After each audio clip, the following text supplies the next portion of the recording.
This video accompanies the module or study guide, the Prophet Habakkuk, and is an alternative to InfoSheet 2 that is mentioned in this study guide. It is available for subscribers to create a learning site, a monthly training letter and blog to help you go deeper in your understanding of the Bible at the website shown here, wilrens.org. What we'll look at in this video is the history of Israel. When we come to the book Habakkuk, where are we in this history? And what role do the Chaldeans, the Babylonians mentioned in the book, play around this time? This timeline gives us a broad overview of the history of Israel in the Old Testament, here beginning with the patriarchs and Israel's many years in Egypt, then the Exodus, the time of the Judges, and then we come to the beginnings of the monarchy with Saul, David and Solomon. An important event took place around this time, approximately the year 930-31 BC, when Solomon died. The kingdom of Israel split into two parts. The northern kingdom, which consisted of 10 tribes and was often referred to as Israel, and the southern kingdom, or Judah, which consisted mostly of Judah and Benjamin. It is during this time that the Assyrians began to play a major role. They rose to be the world power of that time. And it was they who increasingly influenced this area and who also put an end to the northern kingdom. The definitive end was in 722 with the conquest and destruction of Samaria, the capital of the northern kingdom.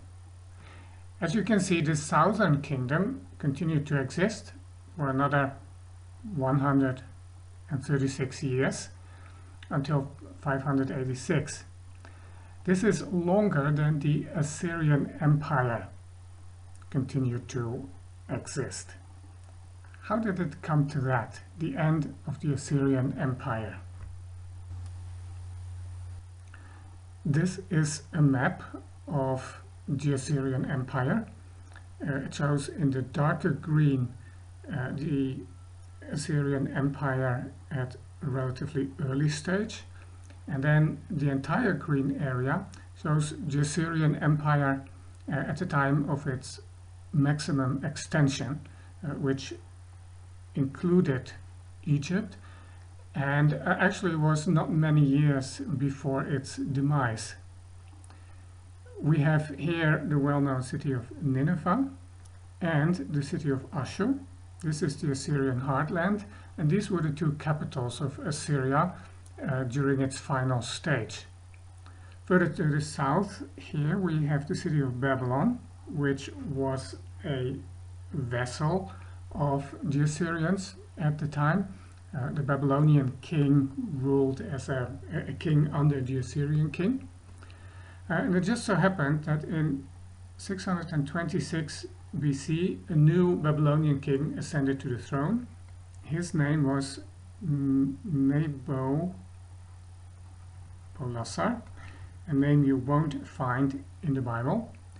But he quickly managed to obtain independence for Babylon. It was a time when the Assyrian Empire began to fall apart. In the year 614, its capital Ashur was sacked and destroyed by several invading nations. In 612, the Babylonians came up, sacked and destroyed Nineveh. The remaining Assyrians, the remainder of the Assyrian army, withdrew first to Haran here, where it was defeated in 610 by the Babylonians, and then even further westward to the city of Carchemish here.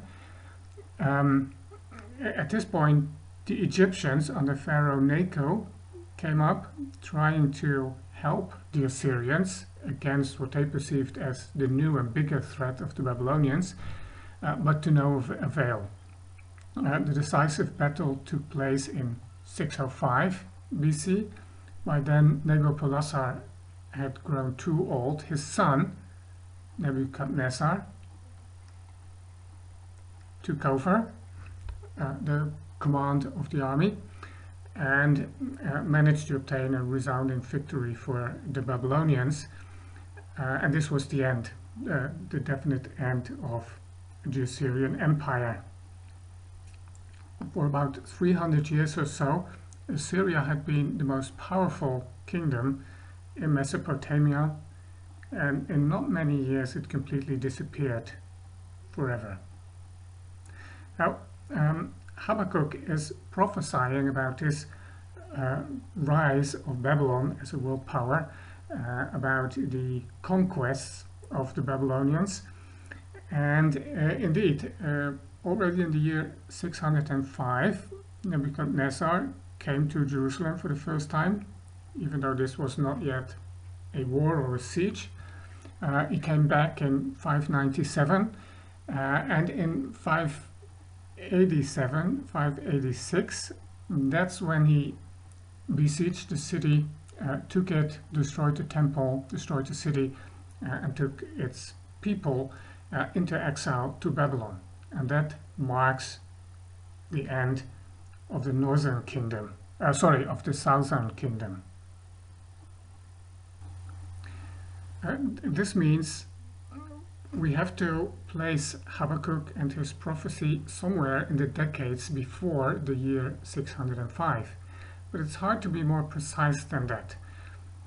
Obviously, Habakkuk is surprised, if not stunned, astonished by what he foresees. But why is this? Is this because it is so surprising that the Babylonians, of all people, are going to take over the world, so to say?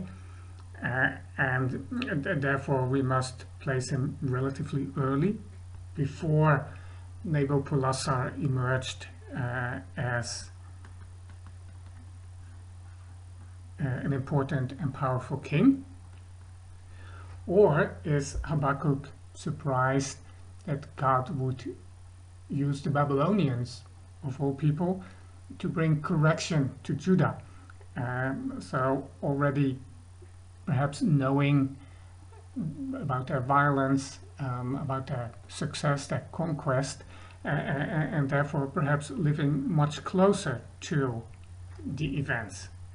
It's hard to know. What is clear is the ultimate fate and demise of Babylon as prophesied in the book of Habakkuk. This photo shows the present day state of Babylon, its ruins, and in the background some of the reconstructions that have taken place. This is what became of Babylon, a heap of ruins. All in all, the empire that Nabopolassar and his son Nebuchadnezzar founded lasted about 70 years. In 539 BC, the Persian king Cyrus took Babylon and ended the rule of Babylon forever.